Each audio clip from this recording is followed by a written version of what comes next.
शिक्षा मित्रों को मैं बधाई देता हूं, लेकिन बधाई अधूरी है, क्योंकि मैं तो शिक्षा मित्रों का वेतन 25,000 से पार चाहता था, लेकिन हमारे अथक प्रयास के बाद सरकार ने लगभग 18,000 रुपए की घोषणा की है। प्यारे साथियों, अभी तो शिक्षा मित्रों की बात आगे बढ़ी है, अभी तो लड़ाई पीआरडी के जवानों की बाकी है, होमगार्ड भाइयों बहनों की बाकी है, भोजन माताओं की बाकी है, आशा आंगनबाड़ी बहनों की बाकी है, पंचायत सहायकों की बाकी है, रोजगार सेवकों की बाकी है। जब तक इनके मानदेय वेतन में वृद्धि नहीं होती और इनको कम से कम 20-20 हजार रुपए का रोजगार नहीं मिलता, तब तक हम लोग रुकने वाले नहीं। इस सरकार को मजबूर करके छोड़ेंगे कि जिनसे काम लेते हो उनको कम से कम इज्जत का वेतन देने का काम करो। और सिर्फ यही लड़ाई खत्म नहीं होगी जब तक ग्रामीण क्षेत्रों में महिलाओं को सम्मान पूर्वक रोजगार नहीं मिलेगा, तब तक ये लड़ाई पूरी नहीं हो सकती। मेरी बात को आप याद रखना। और आज कह रहा हूं, तो राशन नहीं दूंगा, आटा चावल नहीं देंगे, हम लोग 2,000 रुपए नहीं देंगे, लेकिन आपके बच्चों को इतनी अच्छी शिक्षा देंगे और आपको रोजगार देंगे कि आप 20,000 रुपए घर पे रह के कमाओगे। मेरी बात को आप याद रखना। आपके बच्चों को इतनी अच्छी शिक्षा देंगे कि वो अपने पैरों पे खड़ा होके 50,000 रुपए का रोजगार करेगा और आपके आंसू पूछने का काम करेगा। मेरी बात को आप याद रखना।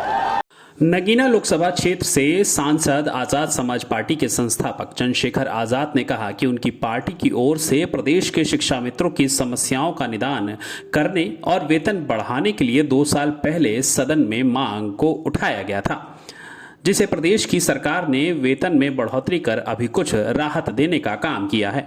पूरी तरह से अभी शिक्षा मित्र सरकार के इस प्रयास से बहुत प्रसन्न नहीं हैं।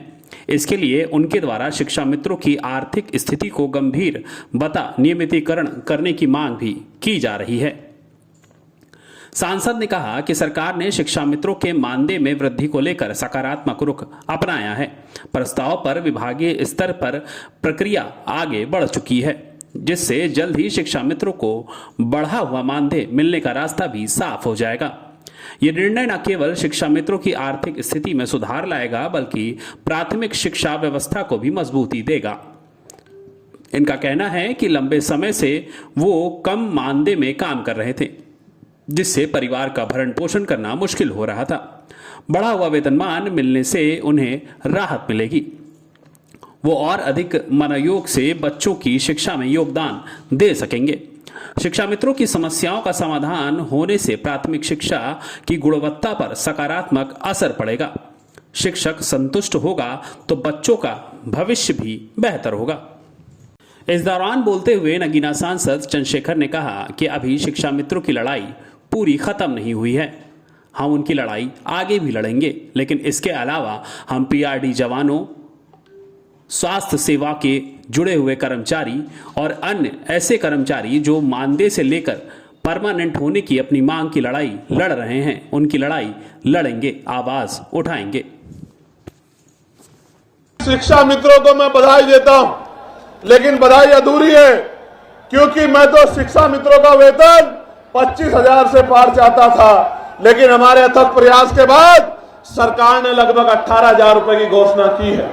प्यारे साथियों, अभी तो शिक्षा मित्रों की बात आगे बढ़ी है, अभी तो लड़ाई पीआरडी के जवानों की बाकी है, होमगार्ड भाइयों बहनों की बाकी है, भोजन माताओं की बाकी है, आशा आंगनबाड़ी बहनों की बाकी है, पंचायत सहायकों की बाकी है, रोजगार सेवकों की बाकी है। जब तक इनके मानदेय वेतन में वृद्धि नहीं होती और इनको कम से कम 20-20 हजार रुपए का रोजगार नहीं मिलता, तब तक हम लोग रुकने वाले नहीं। इस सरकार को मजबूर करके छोड़ेंगे कि जिनसे काम लेते हो उनको कम से कम इज्जत का वेतन देने का काम करो। और सिर्फ यही लड़ाई खत्म नहीं होगी जब तक ग्रामीण क्षेत्रों में महिलाओं को सम्मान पूर्वक रोजगार नहीं मिलेगा, तब तक ये लड़ाई पूरी नहीं हो सकती। मेरी बात को आप याद रखना।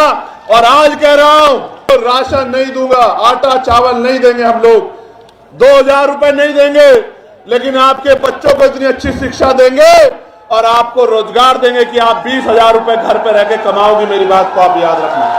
आपके बच्चों को इतनी अच्छी शिक्षा देंगे कि वो अपने पैरों पे खड़ा होके 50,000 रुपए का रोजगार करेगा और आपके आंसू पूछने का काम करेगा। मेरी बात को आप याद रखना।